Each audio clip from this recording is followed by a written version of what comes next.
जय Hind. Myself Sandeep Gupta, submariner, Indian navy retired, director Doon defence academy Dehradun. आज मैं ये वीडियो स्पेशली एक रिक्वेस्ट के रूप में लेके आया हूँ। Request to honourable prime minister of India, defence minister of India, chief of air staff and specially airman selection board, उनके लिए मेरा ये मैसेज है। एक रिक्वेस्ट है जो तमाम बच्चों की फीडबैक के अनुसार मैं आपके सामने अपनी ये रिक्वेस्ट सुनाने जा रहा हूँ। और मुझे उम्मीद है लॉजिक समझते हुए जो कंसर्न डिपार्टमेंट है, स्पेशली एयरमैन सिलेक्शन बोर्ड का जो ऑफिस है दिल्ली में, वो इसको ज़रूर ध्यान में रख के इस बात को सुनेगा। एक्चुअली कोविड-19 की वजह से एज क्राइटेरिया में बहुत सारे बच्चों को लॉस हो रहा है। उसका मैं एक पहले आपको एग्जांपल बता देता हूँ सो दैट आप इजीली मेरी बात को समझ जाएं। पिछले साल जब इंडियन एयरफोर्स ने इनटेक निकाला था अपना फॉर द बैच ऑफ 01 2021 के लिए, जो कि मार्च में एग्ज़ाम होने थे, बट एग्ज़ाम हो नहीं पाए थे ड्यू टू कोविड-19 और लॉकडाउन हुआ था जो बाद में अभी रिसेंटली हुए थे। उसमें जो एज क्राइटेरिया निकाला था, जो एज ब्रैकेट निकाला था, आप मेरी बात ये ध्यान से सुनिए please. Candidate born between 17 January 2000 and 30 December 2003 and both days are inclusive थे। 17 जनवरी 2000 से 30 दिसंबर 2003 के जो एज ब्रैकेट है, इसके बीच के जो बच्चे थे वो अप्लाई कर सकते थे for the intake of Indian air force group X and Y post और फॉर द बैच ऑफ 01 2021। अब क्या होता है, जनरली साल में दो इनटेक होते हैं, एक 01 और एक 02। तो 01 के लिए जो 2021 का इनटेक था उनके लिए ये एज क्राइटेरिया निकाला। अब उसके बाद हो गया लॉकडाउन, कोविड-19 की वजह से सब कुछ बंद हो गया। अब जो एयरफोर्स ने दोबारा से नोटिफिकेशन निकाला है फॉर द इनटेक ऑफ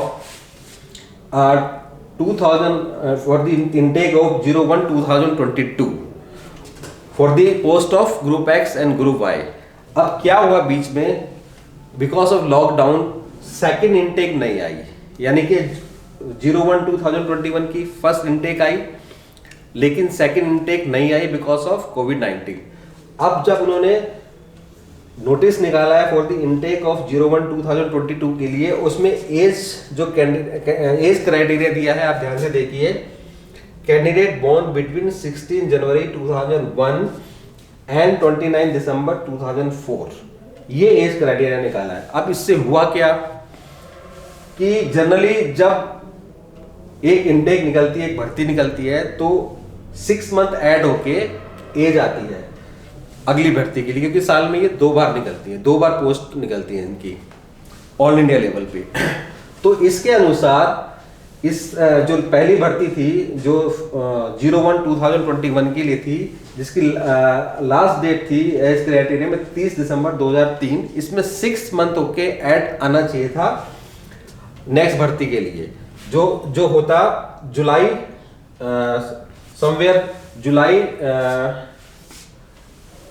2003। इसमें आप ऐड इस वाले में 17 जनवरी इसमें 6 मंथ ऐड होके निकलता, तो वो जुलाई 2000 होना चाहिए था। ओके, अब वो नहीं हुआ, उस वजह से क्या हुआ, अब अगली जो उन्होंने इनटेक निकाला है उसमें 16 जनवरी 2001 निकाला है, यानी कि 20 का जो 6 महीने हैं, आप मेरी बात ध्यान से सुनिए, 20 के जो 6 महीने जिसमें इनटेक 2 नहीं आया, उसमें जो भी बच्चे फॉल करते हैं एज ब्रैकेट में, वो लोग एग्जाम नहीं दे पा रहे हैं, उनमें उनकी कोई गलती नहीं है। कोविड-19 एक ऐसी सिचुएशन है, ना इसमें गवर्नमेंट की गलती है ना किसी डिपार्टमेंट की गलती है, सिमिलरली इसमें बच्चों की भी कोई गलती नहीं है। तो मेरे कहने का मतलब ये है कि एज क्राइटेरिया में रिलैक्सेशन 6 महीने का देना चाहिए, क्योंकि इनटेक 2 नहीं निकला है और जो इनटेक 1 2022 के लिए निकला है, इसमें 6 मंथ की एज रिलैक्सेशन देनी चाहिए थी।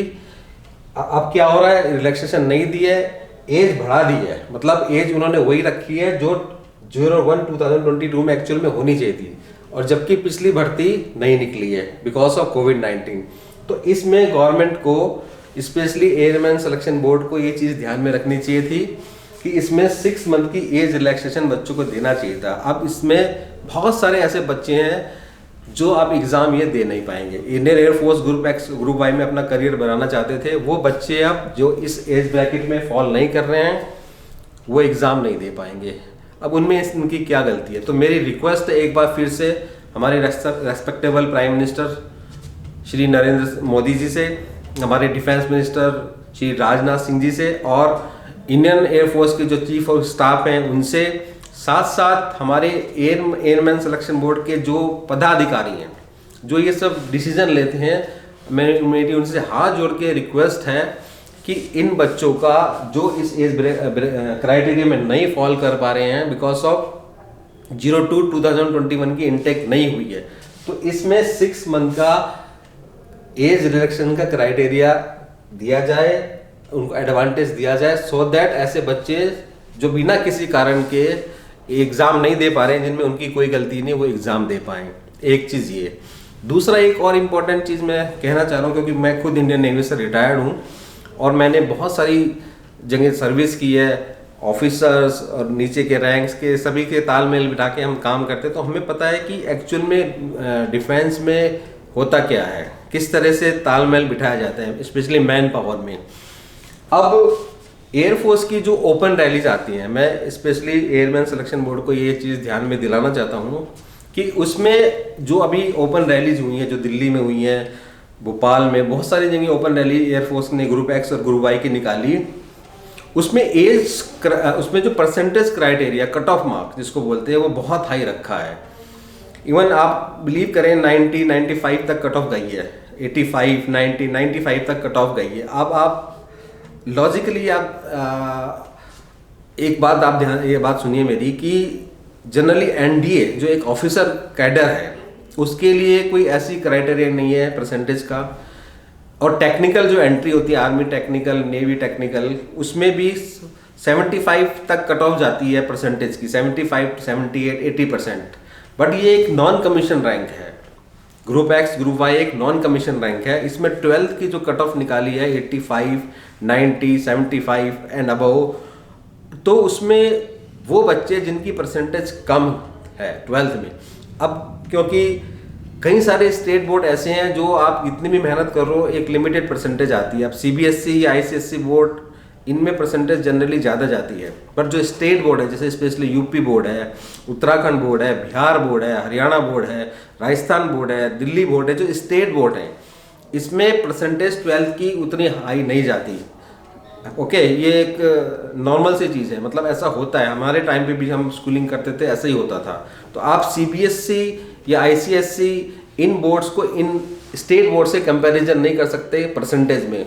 तो इस वजह से क्या हुआ कि ऐसे बच्चे जो कम परसेंटेज थी जिनकी 12th में, वो इन ओपन रैलीज में जाने से वंचित रह गए, क्योंकि परसेंटेज क्राइटेरिया उन्होंने बहुत ज़्यादा निकाला इंडियन एयरफोर्सेज ने। विद ऑल ड्यू रिस्पेक्ट, मैं किसी भी ऑर्गेनाइजेशन को या किसी भी व्यक्ति विशेष को या किसी भी को मैं गलत नहीं ठहरा रहा हूँ, आई कैन अंडरस्टैंड, बट क्योंकि being a retired naval person, मुझे भी पता है कि अगर हम हाई परसेंटेज वाले बच्चों को लेते हैं, सपोज हम 90-95% वाले बच्चों को, 12th वाले बच्चों को इन पोस्ट के लिए लेते हैं, तो दिक्कत ज़्यादा आएगी। बिलीव मी, जब वो बच्चा भर्ती होके इन पोस्ट पे जाएगा, एक काम के लिए जाएगा, वो technical trade, non technical trade, और वो कंपेयर करेगा एक ऑफिसर जो एनडी के थ्रू भर्ती होके आया है, एनडी के थ्रू रिक्रूट होकर आया है, कमीशन लेके आया है, ठीक है, मैं उसमें ये नहीं कह रहा हूँ कि वो किसी भी तरह से एनडीए का लड़का या दूसरा लड़का किसी तरह से भी कम है, ऑब्वियसली उसका हर चीज़ में लेवल ज़्यादा होगा, तो वो कमीशन लेके आया है, लेकिन बच्चा कंपेयर जरूर करेगा। अब क्योंकि जॉब नहीं है बाहर, अब कितनी भी परसेंटेज आप कट ऑफ निकालो तो बहुत सारे बच्चे मिल जाते हैं, क्योंकि जॉब बाहर नहीं है, तो इसलिए इन भर्तियों में भी बच्चे जाते हैं एग्ज़ाम देने के लिए और सेलेक्ट होके जाते हैं। लेकिन दिक्कत आती है, ग्राउंड रियलिटी ये है कि दिक्कत तब आती है जब वो बच्चा, अभी उसको नहीं पता कि उसको एयरफोर्स में इन रैंक के थ्रू करना क्या है, एयरफोर्स ग्रुप एक्स में क्या करना है, ग्रुप वाई में क्या करना है, एक जनरल आइडिया रहता है, लार्ज स्केल पे नहीं पता, उसको लार्ज पिक्चर नहीं पता करना क्या है। जब बच्चा वहाँ पे ड्यूटी के लिए जाएगा, उसको कई ऐसे काम अलॉट होंगे जो उसकी परसेंटेज है, जो उसका एजुकेशन है, उससे मैच नहीं करेंगे, तब दिक्कत आएगी, तब दिक्कत आपके ऑफिसर्स को भी आएगी, तब आपके दिक्कत जो जेसीओज हैं उनको भी आएगी, और काम कराने में दिक्कत आएगी। ठीक है, एक पढ़ा लिखा कैंडिडेट चाहिए होता है किसी भी फोर्स के लिए, किसी भी वैकेंसी के लिए, लेकिन क्योंकि मुझे पता है कि किस तरह से क्या क्या काम वहाँ पे करने पड़ते हैं, स्पेशली जब जूनियर रैंक्स पर रहते हैं, और सपोज मैं भर्ती होकर गया 95% ले गया और मुझे बोला ये काम करना है, ये काम करना है, ऑब्वियसली दिक्कत आएगी। तो उस केस में इंडिसिप्लिन के मामले, दूसरे तरह के मामले, आर्गूमेंट्स, बहुत सारी चीज़ें ग्राउंड लेवल पे रियलिटी में, क्योंकि हमारी बात होती रहती है। पिछले 15 वर्षों से मैं दून डिफेंस अकेडमी चला रहा हूँ, हमारे हज़ारों बच्चे गए हैं। आज मैं 15 साल नेवी में भी जॉब कर चुका हूँ, तो मेरी ऑफिसर कैडर में भी, लोअर कैडर में भी बात होती रहती है, और ग्राउंड रियलिटी हमें पता चलती रहती है कि दिक्कत क्या आ रही है। तो मिनिस्ट्री ऑफ डिफेंस को स्पेशली जो ये क्राइटेरिया रखते हैं, कोई क्राइटेरिया बनाते हैं, तो जिस तरह की वैकेंसी है, एलिजिबिलिटी क्राइटेरिया उसको मद्देनजर रखते हुए बनाना चाहिए। अदरवाइज वो जो गैप है वो कभी भी फिल नहीं हो पाएगा, और आपके ऑफिसर कैडर में और इस कैडर में हमेशा क्लैश रहेंगे। ये प्रैक्टिकल चीज़ है जो मैं आपको बता रहा हूँ। तो फिर मैं वही कह रहा हूँ, विद ऑल ड्यू रिस्पेक्ट, मेरा किसी भी व्यक्ति विशेष को या किसी भी ऑर्गेनाइजेशन को सवाल उठाने का कोई इरादा नहीं है, बट क्योंकि मैं खुद एक इस फील्ड से रह चुका हूँ, रिक्रूटमेंट में भी रहा हूँ, और बहुत सारी जगह मैंने ऐसी जॉब की है, मैं ऑफिसर्स को भी देखा है, इन ऐसे लोग बीच के जो जेसीओज हैं उनसे भी, उनके बीच में भी रहा हूँ। तो संतोष असंतोष कहाँ होता है, कैसे होता है, कहाँ प्रॉब्लम क्रिएट होती है, क्या कहाँ दिक्कत आती है, मुझे पता है। जो अपने एक्सपीरियंस के साथ मैं आपको बता रहा हूँ, और जो मेरी हज़ारों बच्चों से बात होती है, सेमिनार में जाता हूँ, बहुत सारे इवेंट्स होते हैं वहाँ जाता हूँ, हमारे एक्स सर्विसमैन के, इवन जो नेवी के बहुत सारे सेमिनार होते हैं वहाँ जाता हूँ, कि आजकल काम ठीक से डिफरेंस आ रहे हैं, बिकॉज वही वो एलिजिबिलिटी क्राइटेरिया की वजह से डिफरेंस आना स्वाभाविक है। तो इसमें कोई मतलब बड़ी बात नहीं है। तो मैं फिर से रिक्वेस्ट करना चाहता हूँ कि इस पहलू पे भी ज़रूर ध्यान दें, खास तौर पे जो नॉन कमीशन रैंक्स हैं उसके लिए जो एलिजिबिलिटी क्राइटेरिया है, क्योंकि काम हमको कई सारे वैसे भी करने हैं जो आप एक्सपेक्ट नहीं कर सकते एक पढ़े लिखे अच्छी एजुकेशन क्वालिफाई स्टूडेंट से या कैंडिडेट से। कई सारे काम वैसे भी करने पड़ते हैं, तो वो उसको मैच करके करें। आपकी एलिजिबिलिटी क्राइटेरिया और आपकी जो वर्क प्रोफाइल है उसको मैच करके आप अपना इंटेक लें, तो कभी दिक्कत कम आएगी। अगर उसमें गैप ज़्यादा हो गया तो हमेशा दिक्कत आएगी, ये भी मैं कहना चाह रहा हूँ, जो भी पॉलिसीज़ ये बनाते हैं। और आई नो कि कौन कौन से डिपार्टमेंट हैं ये जो ये पॉलिसीज़ बनाते हैं, ग्राउंड वर्क करते होंगे, लेकिन ये एक्चुअल में ग्राउंड में प्रॉब्लम है। ग्राउंड रियलिटी ये है, आप अपने सीनियर ऑफिसर से पूछ लीजिए, या आपने जो सीनियर जो आपके जेसीओज हैं उनसे पता कर लीजिए कि आजकल क्यों दिक्कत आ रही है। जो इनडिसिप्लिन के मामले हैं, आर्गूमेंट के मामले हैं, कोई मतलब काम नहीं हो रहा है ढंग से, क्यों, वो उसका बहुत बड़ा रीज़न ये है कि ये जो डिफरेंस है सिलेक्शन का और काम करने का, ओके, जो एलिजिबिलिटी क्राइटेरिया है और जो काम लेना है वो बहुत ज़्यादा गैप उसमें बहुत ज़्यादा हो गया है, मिसमैच हो रहा है। वो इस चीज़ का मैं कहना चाह रहा हूँ। फिर वंस अगेन मैं फिर से तमाम जो ऑर्गेनाइजेशन है उनसे कह रहा हूँ कि स्पेशली इस एज जो क्राइटेरिया है 6 मंथ का रिलैक्सेशन इस पर्टिकुलर इनटेक के लिए दिया जाए, जो 01/2022 का इंडियन एयरफोर्स ग्रुप एक्स और ग्रुप वाई के लिए। और मेरा ये वीडियो बच्चों जो भी मुझे सुन रहा है, पेरेंट्स या जो भी है, ये ज़्यादा से ज़्यादा शेयर कर दो, सो दैट मेरी बात सही जगह तक पहुँच जाए। और मुझे पूरी उम्मीद है, क्योंकि जो हमारा स्पेशली जो डिपार्टमेंट है मिनिस्ट्री ऑफ डिफेंस का या एयरफोर्स का, बहुत जेन्युइन डिपार्टमेंट है, सुनने वाले हैं प्रॉब्लम, उसमें कोई डाउट नहीं है। हो सकता है कि ध्यान में रहा हो या ना रहा हो, उसमें हो सकता है कि इंटेंशनली ऐसा नहीं हो सकता कि इंटेंशनली ऐसा हुआ हो, तो इसलिए इस चीज़ का ज़रूर ध्यान दिया जाए। और मेरा सभी को, क्योंकि मैंने पहले ही बताया, मैं रिटायर्ड हूँ इंडियन नेवी से, मेरे दिल से बहुत रिस्पेक्ट है डिफेंस के लिए, इंडियन आर्म फोर्सेस के लिए, और मैं इसी फील्ड में हूँ पिछले 15 सालों से। 16वें साल में दून डिफेंस अकेडमी प्रवेश कर गई है, और बड़ी खुशी होती है कि हमारा तीनों फोर्सेस, आर्मी, नेवी, एयरफोर्स बहुत तरक्की कर रहे हैं, टेक्निकली बहुत ज़्यादा एडवांस हो चुके हैं, कॉम्पिटेंट हो चुके हैं। एक टाइम पे जब हम थे और आज बहुत ज़्यादा चेंजेस आ गए हैं। उसके हिसाब से पढ़े लिखे बच्चे भी चाहिए, उसमें भी कोई डाउट नहीं है, बट इस चीज़ को ज़रूर ध्यान दें जो मैंने दूसरी बात भी कही है।